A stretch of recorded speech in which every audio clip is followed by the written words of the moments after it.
Impossible! William, that can't be done. Switch the medicine with that. I only heard a whisper, but it was unmistakably William's voice. I'm sorry, Linda. Actually. The next day, Mary confessed something to me. I was shocked and at the same time, resolved. I must protect Mary at all costs. And William, I will never forgive you.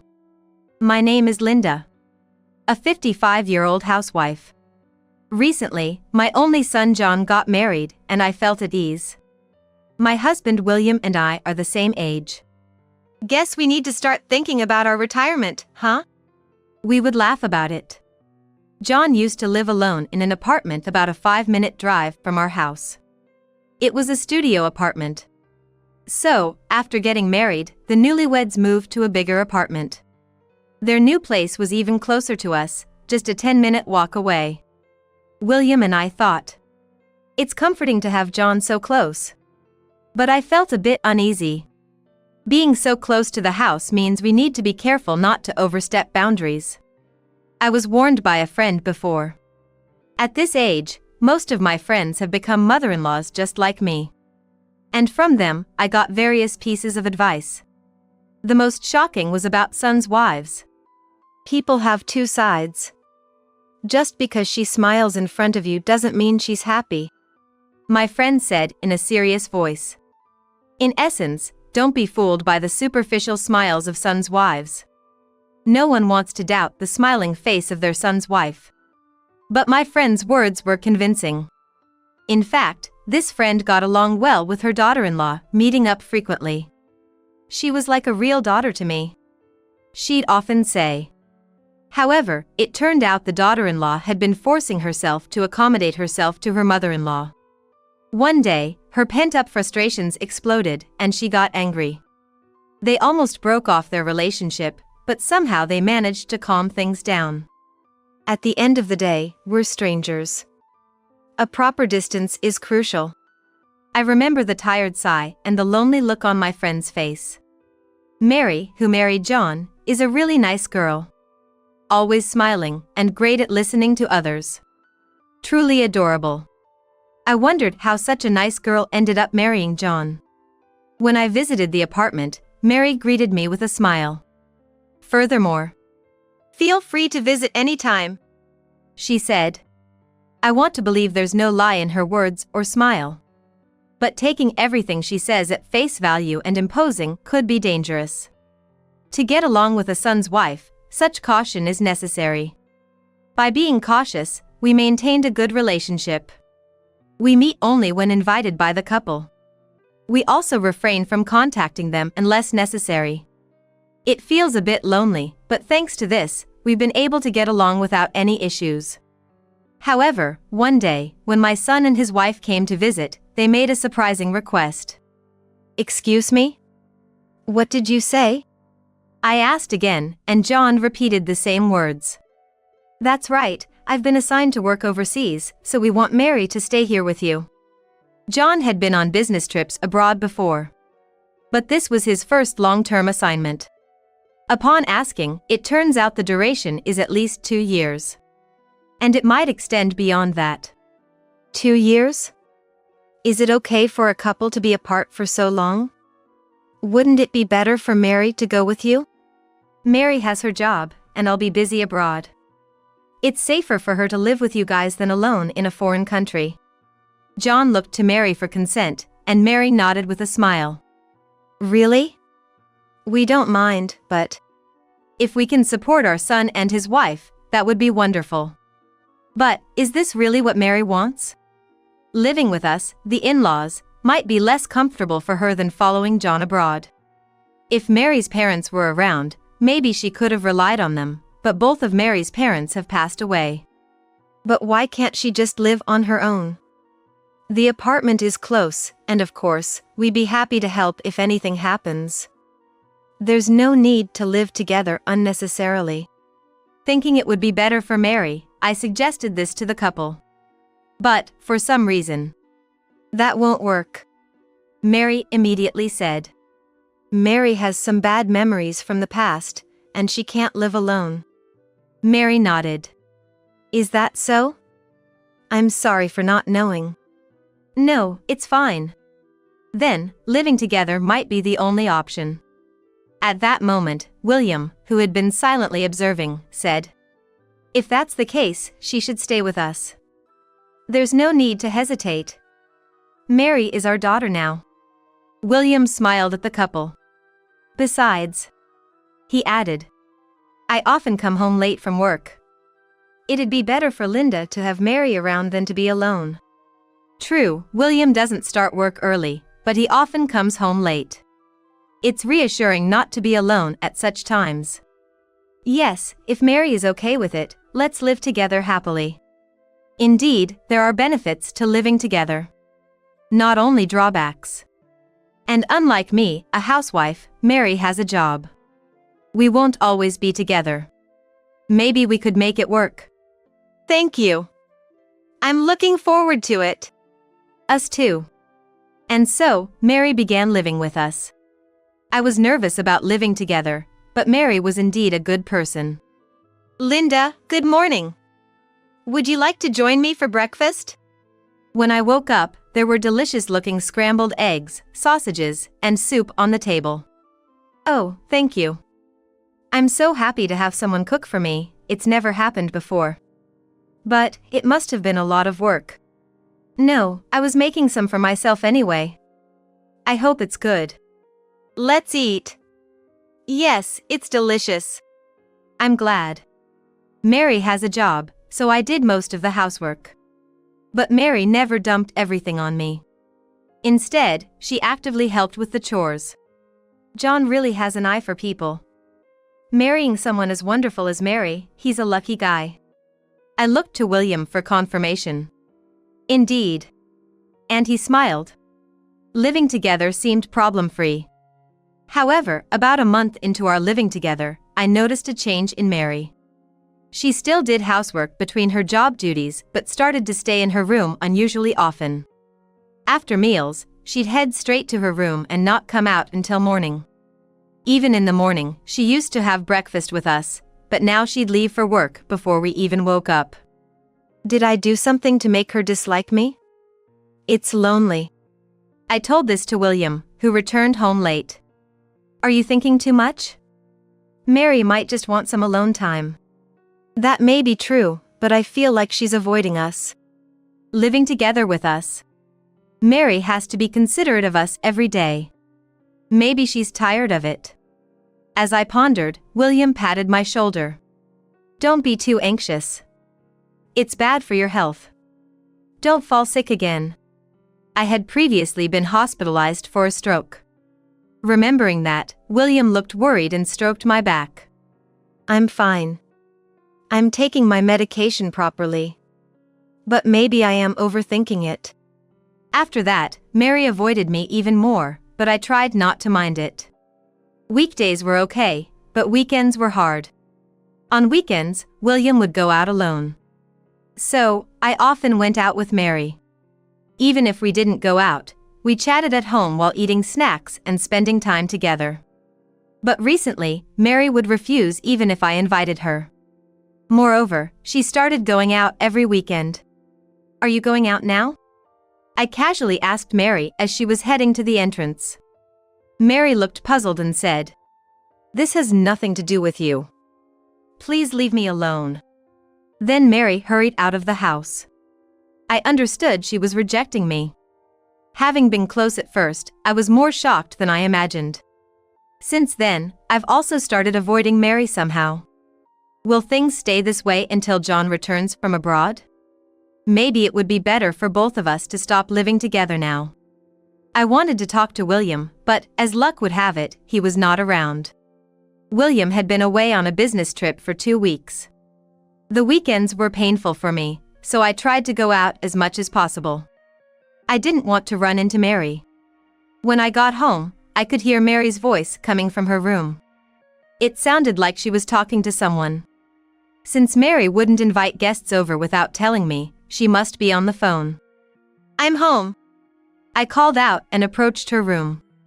As I was about to quietly open the door, I realized Mary was on a call. She was indeed on the phone. Convinced, I thought not to disturb her call and was about to leave, when Mary raised her voice. "It's impossible, William. I can't do that." I definitely heard William's name. William was supposed to be on a business trip. It seemed unlikely he would contact Mary from there. Yet, I heard Mary continue. "William, that's why I can't," I heard Mary say. I approached Mary's room again, trying to listen. I could hear Mary's voice, but not the person on the other end. I couldn't tell if it was William nor understand the conversation. Feeling frustrated, I couldn't leave or interrupt. I just stood there. Meanwhile, Mary seemed troubled on the phone, repeatedly saying, "That's why it's impossible," she said over and over.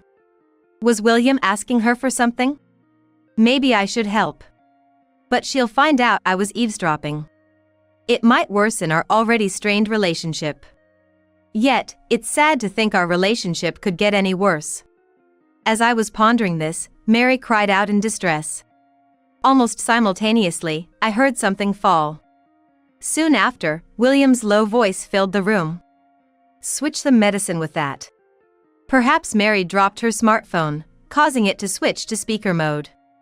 Mary must have quickly picked up the phone and switched it off speaker because William's voice disappeared, and only Mary's voice was audible again. After that, "I understand," Mary said, then fell silent. She must have ended the call. I took a deep breath, quietly returned to the entrance. And after composing myself, "I'm home," I called out to Mary again. "Ah, welcome back." Mary came out of her room, her face tense. There was no way I could question her about the phone call. Mary went back to her room with a troubled look. Who was William talking about? Most of all, the words about switching the medication with that stayed in my mind. I thought about asking Mary several times but didn't have the courage to do so. Had William and Mary been in contact without my knowledge all this time? William's tone during that moment was far from his usual demeanor. Such a commanding tone, not just towards Mary, but he wouldn't even use it with me. What if Mary was betraying me? Or, what if William was threatening Mary? I couldn't sleep that night. The next day, rubbing my sleepy eyes, I was drinking water in the kitchen when Mary woke up. "Good morning, Mary." My voice was hoarse from lack of sleep. But Mary's voice sounded even less energetic. "Good morning," she said, looking down, in a barely audible voice. "Mary, you seem down. What's wrong?" Could it be related to yesterday's phone call? Concerned, I looked at Mary and was shocked. Mary's eyes were swollen. Her cheeks were wet with tears, and tears were still overflowing from her eyes. "Mary, what's wrong? Are you okay?" Instinctively grabbing her hand, Mary grasped mine back. "I'm sorry, Linda. Actually." Mary then explained something to me while crying. It was unbelievably shocking. I didn't know how to react after hearing everything. Stunned by Mary's sudden confession, my mind went blank. Mary cried in front of me again. "I'm sorry. Linda, I'm sorry." Mary kept apologizing. I hugged Mary. "What are you talking about? It's all William's fault, not yours." I tried to soothe her, but Mary's tears wouldn't stop. Hoping to calm her down, I gently stroked her back. "I'm sorry, it's my fault for keeping silent." "It's not your fault. Everyone has things they can't share. Besides, if John is okay with it, then neither William nor I should interfere in a couple's matters." Saying this out loud helped her cool down gradually. And then, anger towards William started to rise. How many years has it been since William and I got married? We've had our fights and even discussed separation. But, I had always intended to spend the rest of my life with William. Never did I imagine he would be plotting such things behind my back. After a while, when Mary seemed to have calmed down, we decided to discuss what to do next. First, we should contact John before William returns from his business trip. For Mary, she thought, I don't want to interfere with his work. But that's not right. He would consider you more important than his job. How would John feel if he found out you've been struggling like this? After hearing this, Mary silently agreed. We tried contacting John, but couldn't reach him. Maybe he was busy with work or asleep. We decided to leave a message summarizing the situation and asking him to call us when he has time. 2 days later, William returned from his business trip. I'm exhausted," he repeated, handing me his bag and jacket. I took them, saying, "Welcome back," without really meaning it. Entering the living room, William looked around. "What's wrong?" I asked, and William replied, "Just wondering where Mary is." Scanning the room again. "Oh, I sent her out for some shopping." "Did you need her for something?" I said with a forced smile, and William replied, "No, not really," averting his gaze. While William showered, I prepared the documents on the table. The thought of showing them to William filled me with mixed emotions. After decades of marriage, I never wanted to use such papers. But knowing the truth, I could no longer envision a future with him. William came out of the shower, looking satisfied, and sat down with a towel around his neck. Normally, he would finish off a beer already set out for him. But noticing the absence of beer, he squinted at me questioningly. "Hey, where's the beer?" "There's no beer today. Look at this instead," I urged, and William, looking at the papers on the table, was shocked. "What's this?" he said angrily, staring at the table. I clenched my fist and said, "These are divorce papers. Please, let's get divorced." "Huh?"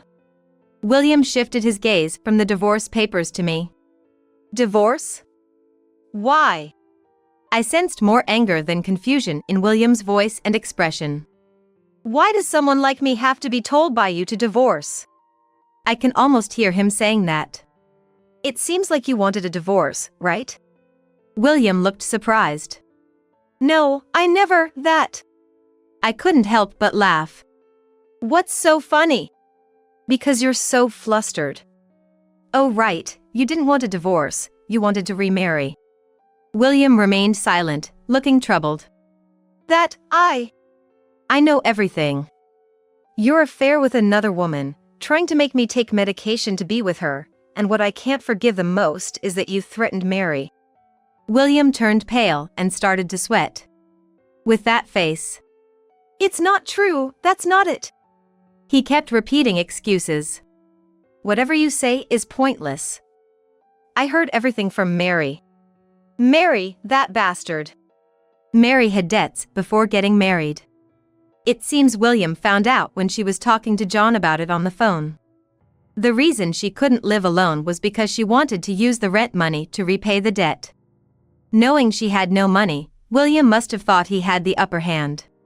He had Mary doing menial tasks behind my back. Mary, afraid of being thrown out, couldn't stand up to William. Apparently, Mary was keeping an eye on William every time she had a day off to break free from him. That's when she witnessed William cheating.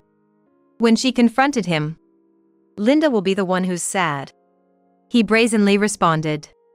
And then, brazenly, since it was out in the open, William ordered Mary to switch my medication. "So, you thought of getting rid of me because I was in your way?" Yes, shockingly, the person William was talking about over the phone was me. Having had a stroke before, there's a medication I must take daily. Without it, I'm prone to blood clots, and unluckily, it could be fatal. William was planning to swap my medication with something else. Of all things, to swap it with a vitamin pill, huh? For most people, it's just a supplement, but for me, it's poison. Depending on the type of vitamin, it could increase the risk of blood clots. In other words, William was after my life. "Anyway, I can no longer stay with you. Please, let's get a divorce. We'll discuss the money for the divorce proceedings through a lawyer later." William looked frustrated and then turned his gaze to Mary, who returned. "Mary, how dare you do this? You know what will happen, right?" Mary showed a momentary look of fear, but when I took her hand, she glared back at William. I know. It's okay now. I have Linda. What? Getting cocky, aren't you? William seemed ready to pounce at any moment. But just then, there was a noise from the entrance, and John appeared. Are you okay? John stood in front of William, shielding Mary. John, why are you here? I got a call from Mom and rushed back from overseas. Dad, I'm disappointed. What have you done? At first, I just wanted to exploit a weakness and leave. But then, I needed money. Either way, it's despicable. I don't want to see your face anymore. Just leave. Wait. Are you okay with this, Linda? Saying such things. You're a housewife without an income. You won't be able to live. Don't worry. I'll get the money for the divorce proceedings from you. Besides, this house was inherited from my parents, so don't act so high and mighty. William was still saying something so arrogant, but... I'll call the police, I said, and he left. Afterward, William and I divorced. William had been secretly supporting his mistress, and some savings had been spent. I feel like I understand why he needed money. As a substitute for the money for the divorce proceedings, I took all his remaining savings. William's life from here on is on zero savings. Relationships broken off by his son, it's going to be quite hard. Whether his mistress will stick with him through this kind of life is questionable, but I couldn't care less. John went back to work the day after everything was settled. Mary and I are still living together. I repaid Mary's debts with the money I got from William. My son and his wife wanted to repay it themselves, but considering the interest rate, it seemed wasteful. Since it was William's money anyway, I wanted to use it up quickly. The regular meals between my son's wife and I are now my greatest joy. We want to keep getting along well until John returns home.